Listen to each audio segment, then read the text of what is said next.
quand je cherchais un sujet de long métrage, eh bien, voilà, j'avais envie de poursuivre ma recherche sur la thématique du corps. Enfin, c'est ça qui m'intéressait, sur la représentation du corps. J'avais fait un court-métrage, premier court-métrage qui se passait dans le milieu de la boxe, donc c'était un sujet qui m'intéressait, le corps. Puis j'avais envie de traiter d'un personnage féminin, puis de questionner les différentes formes de féminité. Et puis voilà, je suis allée voir un peu partout et je suis tombée sur le travail d'un photographe qui s'appelle Martin Scholler, qui fait des portraits, des portraits de différentes de personnalités, et notamment il a fait toute une série sur les bodybuildeuses, et j'ai été interpellée en fait par le visage de ces femmes, quelque part ultra féminines et en même temps avec un corps complètement démesuré.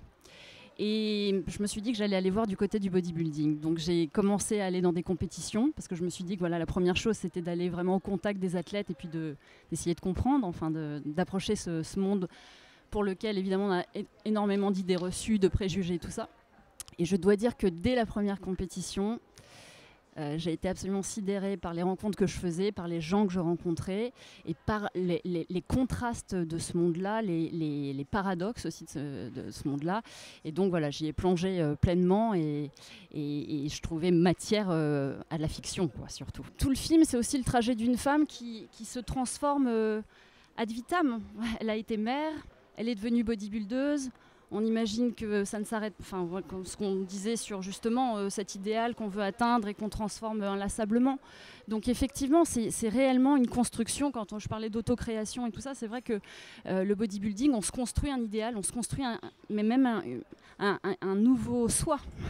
Et tout le trajet du film, c'est aussi, enfin pour moi, c'est de se dire que cette femme, voilà, elle a voulu être athlète, mais le principal, tout le trajet du film montre comment elle arrive à être.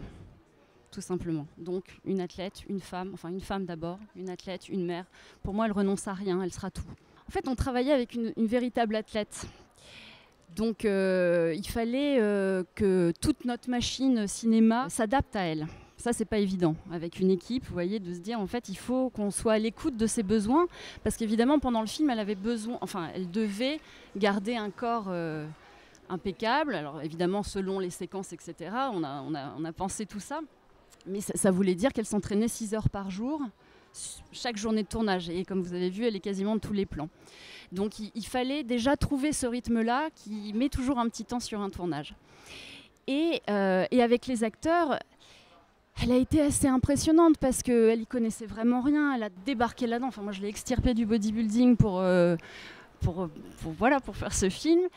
Et elle s'est accrochée, elle a joué le jeu. Et je dois dire que, évidemment, c'était différent. Je veux dire, chaque scène, chaque duo, évidemment, il fallait c'était une approche de la mise en scène qui était différente. Parce qu'évidemment, si vous travaillez avec Julia et Vidal, qui jouent le petit garçon, Joseph, évidemment, c'est plein d'accidents, c'est plein de fragilité. Et évidemment, il faut choper toutes ces choses-là et rebondir sur ces accidents et que toute l'équipe soit attentive à cette chose-là. Évidemment, quand on travaille avec Peter Mullan, c'est autre chose, parce qu'évidemment, lui, c'est le professionnalisme, c'est tout au cordeau, il sait absolument tout. Et il y a cette confrontation-là de l'innocence d'un côté de Julia, et puis le professionnalisme de Peter. Donc c'était très stimulant, évidemment, et puis en même temps, on a l'impression s'enfiler, parce qu'à chaque fois, il fallait se réadapter en fonction des acteurs, de la scène aussi. Il y a une question du genre qui se pose, et en même temps, moi je les appelle quelque part, il y a le côté créature, parce qu'évidemment, on n'est plus dans l'homme, la femme, on est dans ce qu'ils façonnent d'eux-mêmes. Et donc, comme une autocréation.